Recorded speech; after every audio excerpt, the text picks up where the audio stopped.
from Ash Mufarah about ONPASSIVE that feels less like a business update and more like, well, almost a manifesto. That's a really good way to put it. It's definitely got that inspirational, visionary tone.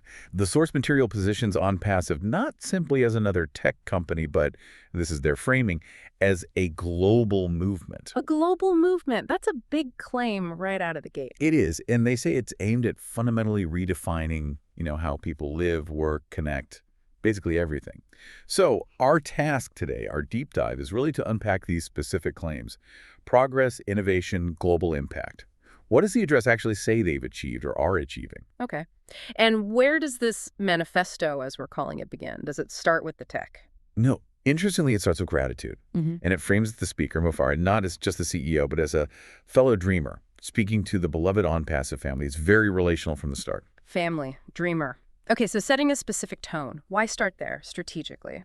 Well, I think it immediately builds that sense of shared identity, that foundational mythos. They talk about starting as just a spark, an idea many people apparently thought was impossible. Right, the classic underdog story, starting small against the odds. Exactly. It taps into that narrative. And it's crucial for framing their later claims of massive success. It suggests this isn't just corporate growth, it's the realization of a collective belief against skepticism. And that gratitude, it's directed very specifically, isn't it? It is, very explicitly towards the founders, the affiliates, the team leaders. Their unwavering faith, as the source puts it, is called the cornerstone of our progress. So it's linking the human element, the belief, directly to the technological or business success. It's not just code and capital. Precisely. It weaves the community into the fabric of the technology's success story. It suggests the whole thing is a shared journey, fueled by progress, courage, and the unstoppable power of innovation. That's their language. So our deep dive needs to track how they claim this spark, this faith, transformed into, well, a global digital ecosystem. That's the core of it. How did technology and humanity supposedly fuse here? Let's get into that journey. Okay, section 1, the journey and core philosophy. The address really leans into this idea of their journey, and there's a statement that seems to capture their whole outlook. You mean the one about the future? Yeah, the future belongs to those who refuse to be limited by the past. That's quite a declaration. How does that philosophy actually shape their approach? Well, it's fundamental. It acts as a justification, really, for pushing forward, even when they faced, as the source admits, a lot of skepticism. People saying it's too big or, it's never been done before. So it's like saying, we're not playing by the old rules. Exactly. Yeah. By refusing to be limited by the past, they're essentially saying they operate outside of normal constraints. They're not just competing, they claim they're setting completely new standard. The past is irrelevant because they're building the future, or so the narrative goes. And this refusal, it led to what they call a profound understanding early on, even when it was just a small circle of visionaries. Yes, and this is where they start drawing a really sharp line between what they do and what, say, a typical software company does. How so? They state it very directly. We did not just build software, we built a foundation for dreams. That's a quote. And then, we did not just create products, we created pathways to freedom. Okay, pathways to freedom, that's a significant claim. What does that mean in practical terms? Are we talking about the technology itself enabling freedom? That seems to be the implication. It suggests that tech isn't just about making tasks easier or faster, although that's part of it. It's about enabling a kind of autonomy, financial independence, maybe freedom from traditional work structures. So the tools themselves are designed for liberation, not just efficiency. That's the pitch. If a normal tech company gives you a tool to do your job better, OnPassive seems to be saying their tools, particularly with the AI integration they mentioned, can automate things to the point where you need less effort to achieve success, maybe even passive income. That's the pathway they seem to be describing. Which would certainly fit the foundation for dreams idea. Right. It connects back. And this philosophy extends even to how they structured their teams. Ah, yes. They didn't just assemble teams, did they? No, the address says they built families connected by shared purpose. Again, emphasizing that communal, almost movement-like aspect over a purely corporate structure. It reinforces the idea that everyone involved is part of something bigger than just a job. It sounds like the shared purpose was centered around a very specific mission, especially concerning integrity. Yes, integrity comes up as a core theme. The mission, as stated, was to give people the power to succeed, without needing to compromise their integrity or their dreams. Without compromising integrity, that's interesting and implies that other systems do force that compromise. That's the clear subtext. Yeah. By positioning integrity as the default in their system, not something you have to strive for against the odds, they're suggesting their model is ethically superior. It's built in, supposedly. So the big question then becomes how? How do you actually encode integrity into software, into a platform? Well, the address suggests they've figured that out, that the technological mechanisms they've built inherently promote or even require ethical behavior for success within their ecosystem. It's a core part of the blueprint they claim to have created. A blueprint built on integrity. Okay, let's move into how they define progress then, because it seems tied to this idea of impact, not just speed. Section 2, defining true progress. Right. The address explicitly says progress isn't just about speed, it's about impact. This is a really important distinction for them, I think. Why emphasize impact over speed, especially in tech where speed is often everything? Well, think about their narrative.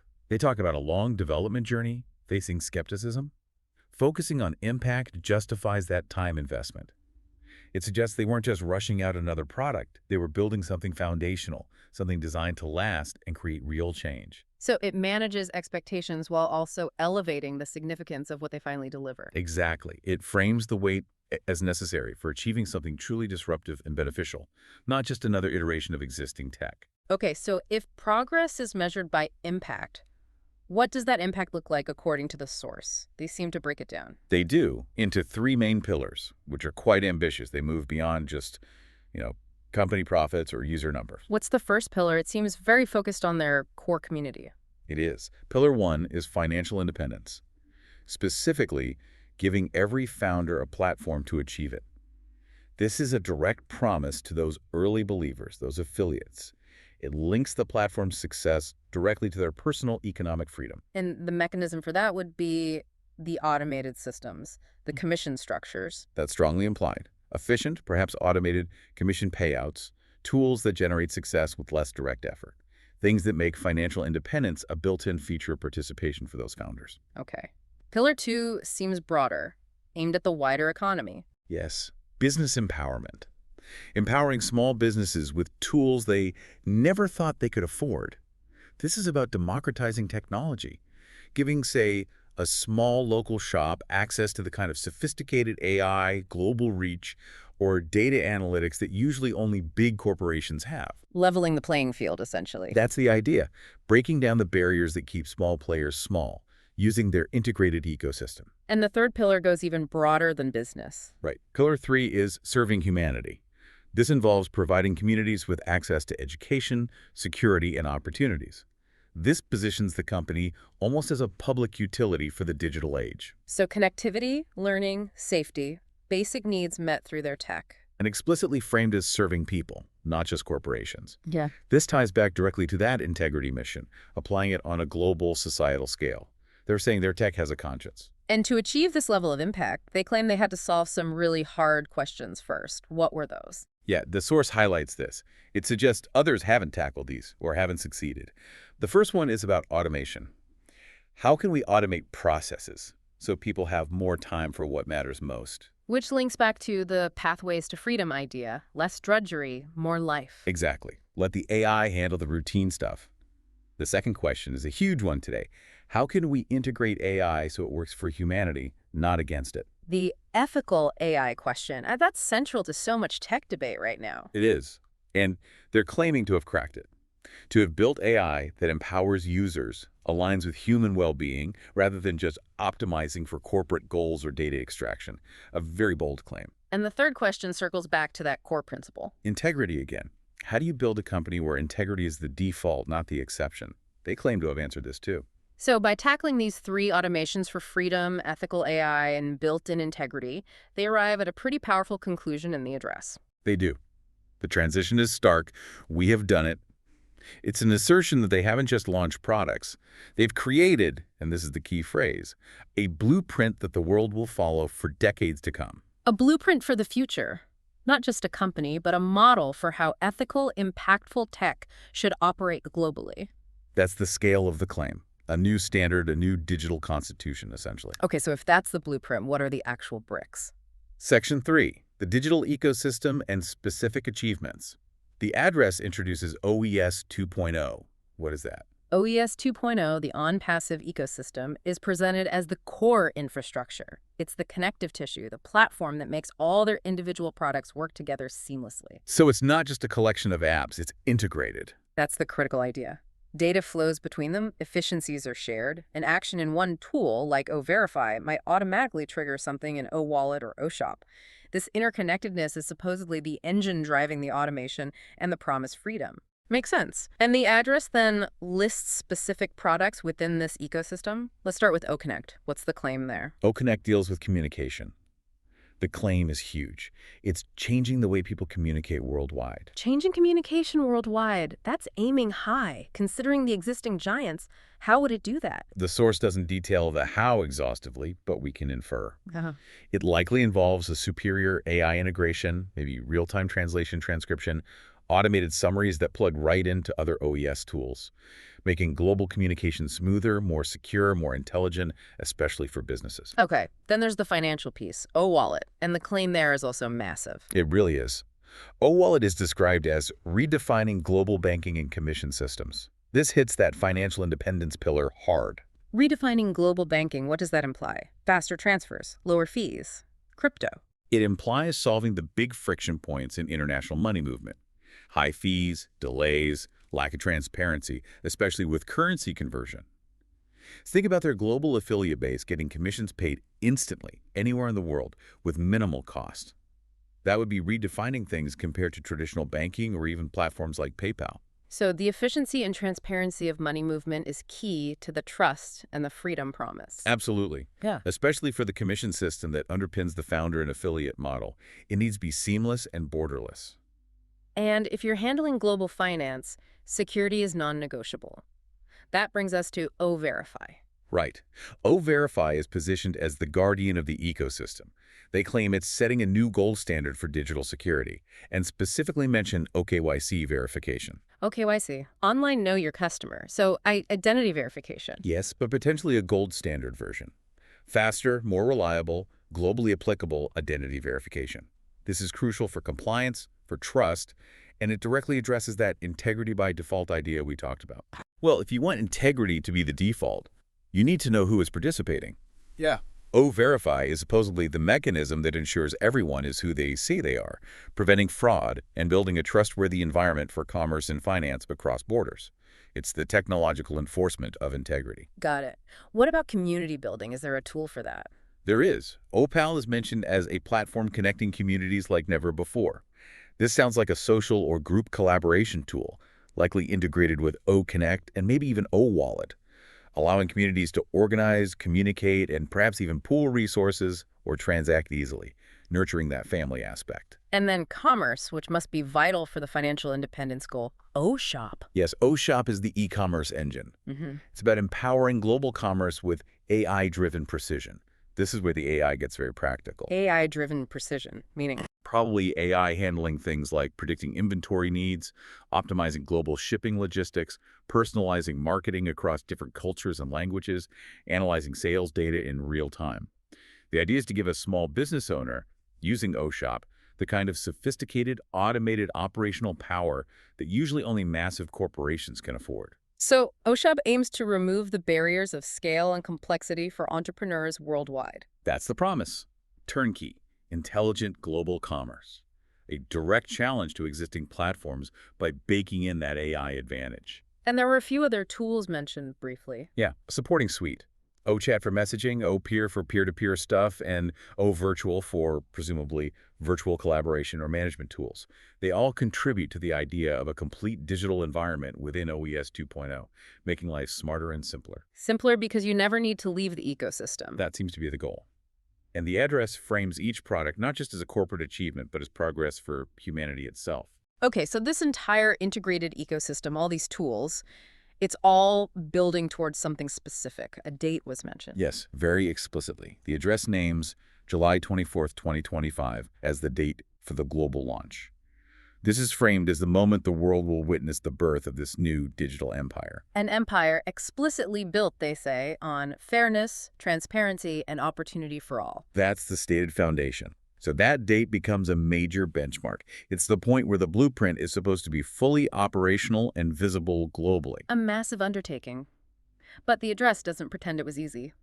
Section 4. Resilience and overcoming resistance. They acknowledge challenges. Oh, definitely. The narrative leans into the struggle. It quotes the idea that progress never comes without resistance, and acknowledging that resistance actually strengthens their story. How so? Because overcoming significant obstacles validates the mission, proves the dedication. If everything was easy, the movement narrative wouldn't be as compelling. They categorize the resistance they faced into three main types. What's the first type? The skeptics. People who just didn't believe it was possible, who said things like, "You can't compete with the tech giants." This is the resistance of inertia, of disbelief and disruption. Pretty standard for any ambitious startup, right? Standard, yes. But by highlighting it and claiming to have overcome it, they reinforce that initial impossible idea narrative. They prove the doubters wrong.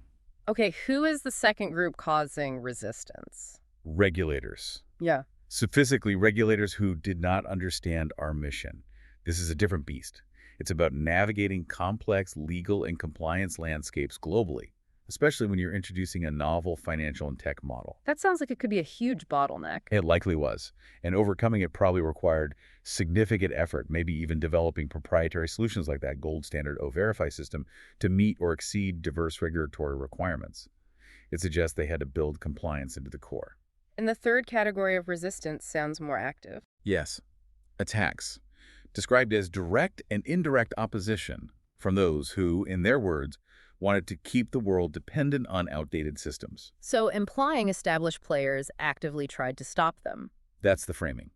If ONPASSIVE truly offers something radically more efficient, transparent, or empowering, then existing systems or intermediaries who profit from the old way would see them as a threat. So, claiming they faced attacks positions them as genuine revolutionaries fighting entrenched interests. And the point of detailing all this resistance isn't just to list grievances, is it? Not at all. The narrative arc is that every challenge made them stronger.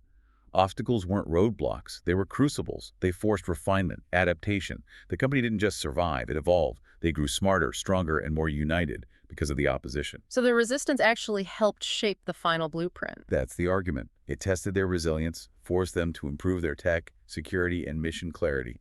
The struggle perfected the product, in a sense. And this ties into a powerful message for their core supporters, the affiliates. Absolutely. It culminates in a direct address to them. If you are still here, you are part of history in the making. It's a validation of their loyalty through the hard times. It reframes their participation, not just investing in a company, but Investing in a movement that refuses to be stopped. That's the payoff for their faith. It elevates their commitment to something historic and assures them the struggle was worth it, positioning them as co-creators of this inevitable future. Okay, so they've weathered the storm, refined the blueprint. Section 5, the future vision. This is where they look ahead, focusing heavily on AI. Yes, the address paints a picture of the next chapter, where AI isn't just assisting businesses, it's actively transforming lives.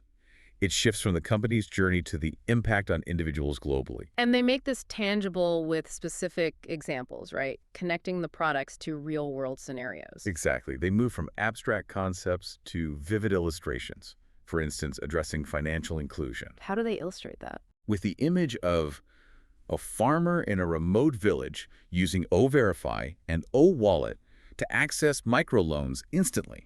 Think about that.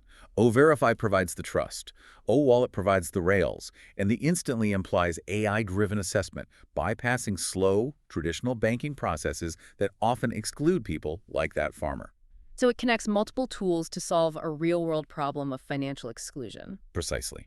It shows the ecosystem in action, delivering on the promise of opportunity. What about education? That was part of the serving humanity pillar. The vision there is a teacher connecting with students worldwide through OConnect. This suggests OConnect is designed for accessibility, maybe low bandwidth friendly, perhaps with built-in AI translation, breaking down both geographical and language barriers to education. Making global learning accessible. And what about the small business owner? The example is a small business owner using OShop to sell globally without barriers. This really emphasizes the power of OShop's AI. It's not just a storefront. It's an automated global logistics, marketing, and compliance engine. It removes the complexity that normally stops small businesses from selling internationally. Fulfilling that business empowerment pillar directly. Correct. Making global entrepreneurship feasible for the little guy. And finally, they bring it back to the personal level, the family. Yes, envisioning a family staying connected and secure through OPAL and OVirtual. This shows the tech serves everyday life to secure communication, safe online interactions, strengthening personal bonds. It's not just about business or finance, it's about enhancing daily life. So weaving all these examples together, what's the ultimate future mission statement? It's distilled down to this: to give every individual, no matter where they live, the tools to thrive in the digital age. Simple, but incredibly ambitious. And the address promises this isn't just talk. No, it concludes this section by saying, the coming months will bring more products, more partnerships, but crucially, hope to millions who have been waiting for a fair chance. It anchors everything back to that humanitarian goal, providing equitable opportunity through technology. Which leads naturally into the final section. Section 6, collective effort and legacy. It seems the focus shifts back to the community, the family. It does. It becomes a call to action. The message is clear, the blueprint exists, the tools are ready, but realizing the vision requires a collective effort. It's not just up to the company anymore. And they explicitly say it wasn't about one person. Very explicitly. OnPassive was never about one man, one team, or one product. It has always been about you. This empowers the community, the founders, affiliates, users, and positions them as the drivers of the next phase. They are the custodians of this legacy. So what specifically are they asked to do? There were 3 steps mentioned. Yes, 3 concrete actions for the global community. First, share this vision with the world. This is about spreading the message, the philosophy of integrity and freedom through tech. Evangelism, essentially. Get the word out. What's second? Second, educate others about the tools they've built. This is the practical step. Show people how OES 2.0 works, how OConnect, OWallet, OSHOF actually deliver on the promises. Demonstrate the value. And the third step seems focused on the long term. It is. Third, use these platforms to create businesses, communities, and legacies. This connects directly back to the core mission.